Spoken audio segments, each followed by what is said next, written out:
Students, मैं आप लोगों से डिस्कस कर रहा हूँ चैप्टर डेप्रिसिएशन, जो क्लास 11 का एक इम्पॉर्टेंट चैप्टर है। उसका book T S Grewal book का क्वेश्चन नंबर 6 है, 2020 एडिशन है। वैसे मैं क्वेश्चन नंबर जो 6 है वो 2019 एडिशन से करा रहा हूँ, तो मे भी एक साल का जो है इनमें ईयर्स में फ़र्क हो सकता है। ठीक है, but question is almost the same. ठीक है बच्चों। तो क्वेश्चन कुछ इस तरह से है कि कंपनी ने या एक बिजनेसमैन ने पहली मशीन जो खरीदी वो 2,50,000 की खरीदी है। 2,40,000 की खरीदी थी, 10,000 उसके इंस्टॉलेशन पे खर्च किए थे, तो इसलिए इसकी कॉस्ट हो गई थी 2,50,000। खरीदने की डेट थी 1/4/15। ठीक है बच्चों। फिर उसी साल अक्टूबर में 2015 में उन्होंने दूसरी एसेट खरीदी जो 1,00,000 रुपए की थी, सेम फाइनेंशियल ईयर 15-16 में। ठीक है बच्चों। फिर हुआ क्या कि 1 अक्टूबर 2017 को इन्होंने पहली वाली मशीन को बेच दिया फॉर ₹1,43,000।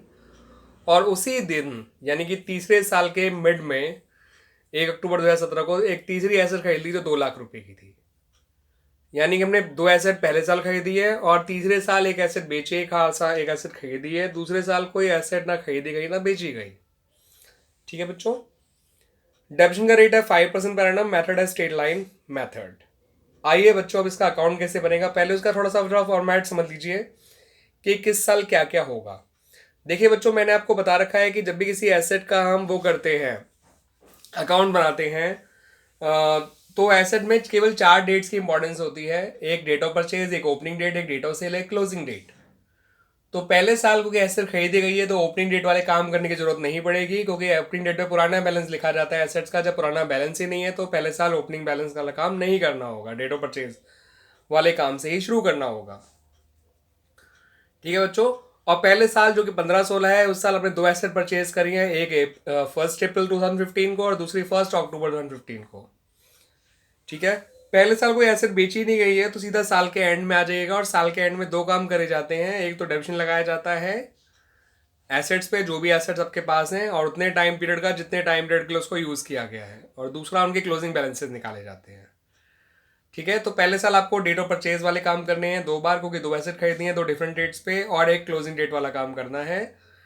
क्लोजिंग डेट पे दो काम करे जाते हैं, डेबिशन लगाया जाता है और क्लोजिंग बैलेंसेस निकाले जाते हैं ऑफ द एसेट्स। दूसरे साल आपके पास ओपनिंग बैलेंस होगा, क्योंकि आपके पास अब पुरानी एसेट्स हैं पहले की।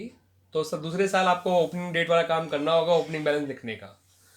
दूसरे साल आपने ना ही कोई एसेट खरीदी है ना ही कोई एसेट बेची है, मगर डेप्रिसिएशन तो एक कंटिन्यूस प्रोसेस जो है, जो हर साल फॉलो किया जाता है।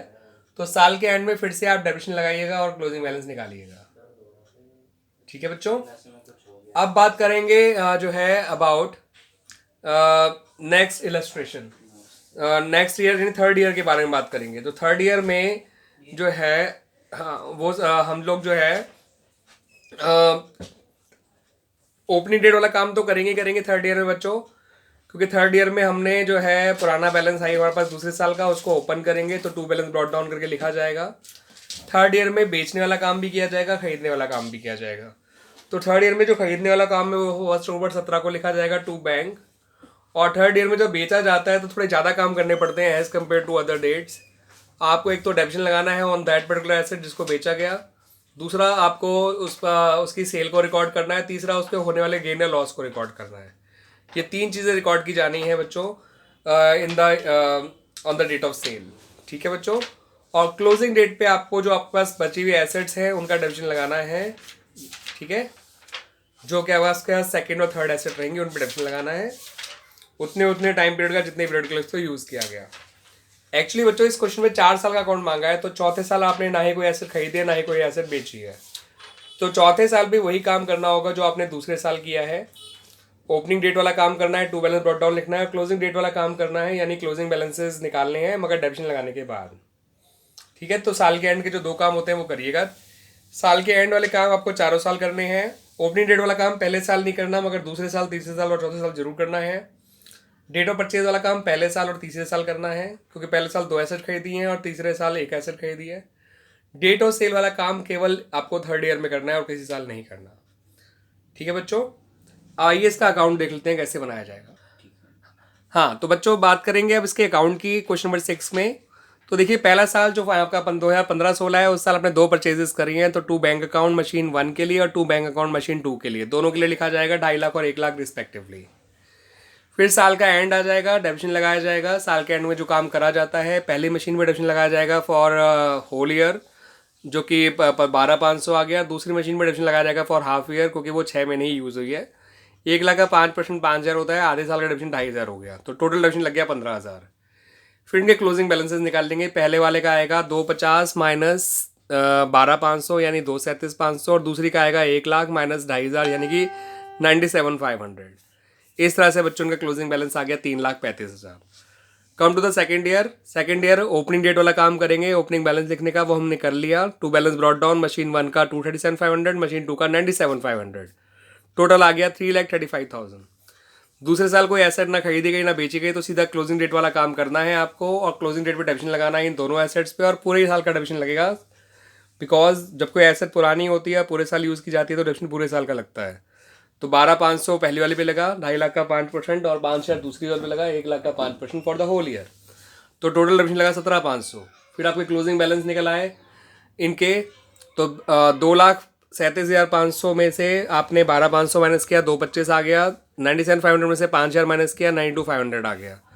तो टोटल क्लोजिंग बैलेंस आ गया 3,17,500। Come to the third year, वो इंपॉर्टेंट ईयर जिस साल खरीदा और बेचा दोनों गया है। तो सबसे पहले तो ओपनिंग डेट वाला काम करना है। 1/4/17 को जो है हमने ओपनिंग बैलेंसेस लिख लिए, मशीन 1 और 2 दोनों के, 2,25,000 और 92,500 यानी कि 3,17,500। फिर हमने 1 अक्टूबर को जो नई एसेट खरीदी है उसका वैल्यू लिख ली 2 लाख रुपए। 1 अक्टूबर को हमने बेचा भी है एसेट को पहले वाले। तो देखिए उस साल 3 काम करने होते हैं डेट ऑफ सेल पे, वो करेंगे हमने और करा भी है।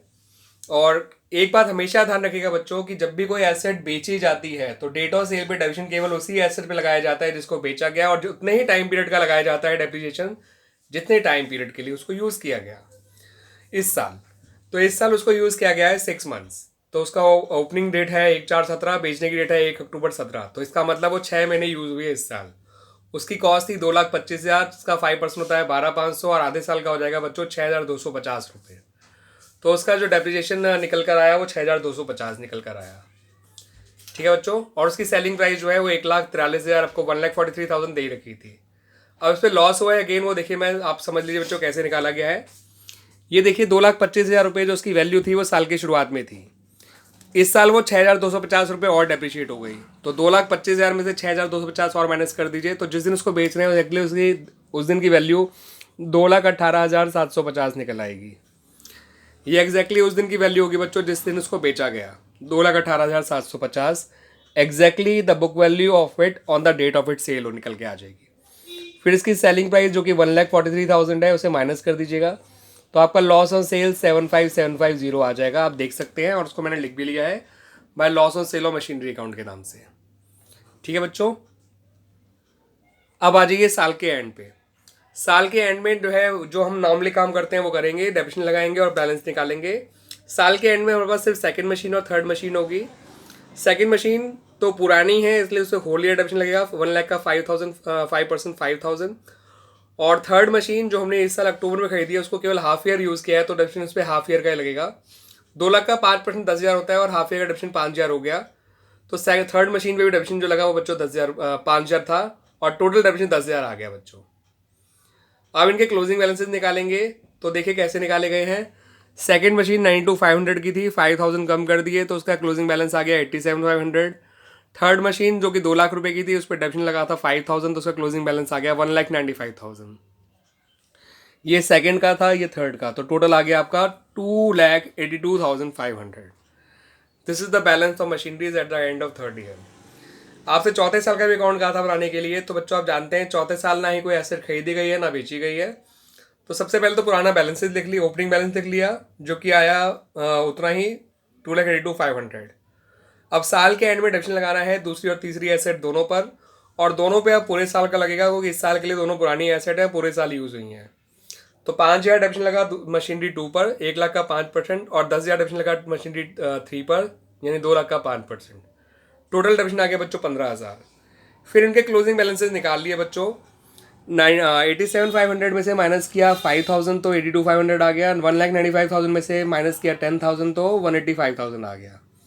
इस तरह से क्लोजिंग बैलेंस आ गया बच्चों 2,67,500। ठीक है बच्चों।